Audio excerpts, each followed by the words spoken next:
12 ساڵی 1963 کریس کۆچێرا دەڵێ حکومەتی عێراق یەکلایەنە بڕیاریدانی لا مەرکەزی بە کووردا، ئەوەش بەهۆی پەرەسەندنی کاریگەرەکانی شۆڕشی ئەیلول دەهات.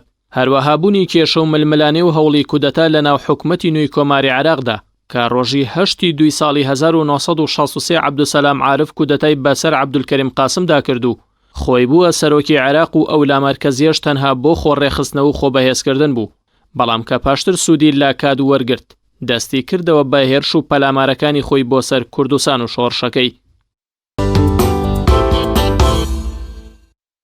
12 ساڵی 1964 کۆچی دوایی ئەدیب و مفەکیر و شاعیر و ڕۆژنامەنووسی ناودار و کاریگەری میسر و عەرەب عەباس مەحموود عەقاد لە تەمەنی 75 ساڵیدا ناوبراویەکێک بوو لە ئەستێرە گەشەکانی ئاسمانی ئەدەب و شیعری عەرەبی. ئەوەی جێی سەرسوڕمان و سەرنجە عەباس عەقاد تا پۆلیسێمی بنەڕەتی خوێندووە و هیچ بڕوانامەیەکی نەبووە.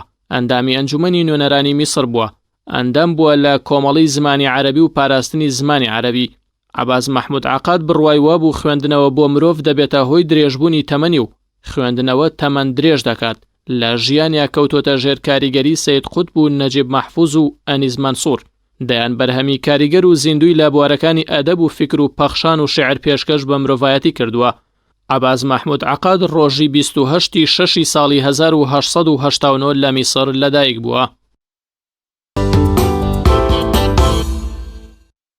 12 ساڵی 2009 دادگای باڵای تاوانەکانی عێراق سزای 3 ساڵی زیندانیکردنی بۆ ڕۆژنامەنووسی کەناڵی عێراقیە مونتەزیر زەیدی دەرکرد بە تۆمەتی سوکایەتیکردنی بە سەرۆکی ویلایەتە یەکگرتووەکانی ئەمریکا کە بە میوانی و سەردانی عێراقی کردبوو لەگەڵ نووری مالکی لە کاتی سازدانی کۆنگرەیەکی ڕۆژنامەوانیدا.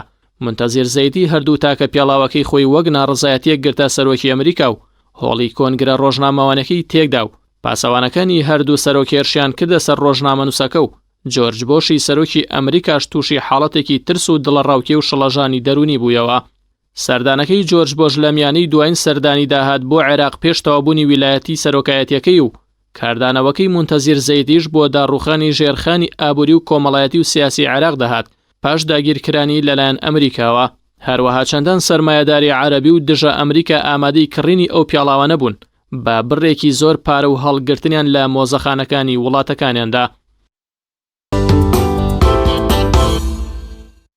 12 ساڵی 2007 کۆچی دوای ڕووناکبیر و نووسەر و ئەدیب و لێکۆڵەری شارەزای کورد محەممەدی مەلاکەریم مدەڕیس لە تەمەنی 86 ساڵیدا لە شاری سلێمانی ناوبراو ڕۆژی 14 ساڵی 1931 لە شارۆچکەی بیاری سەر بە هەورامان لەدایک بووە.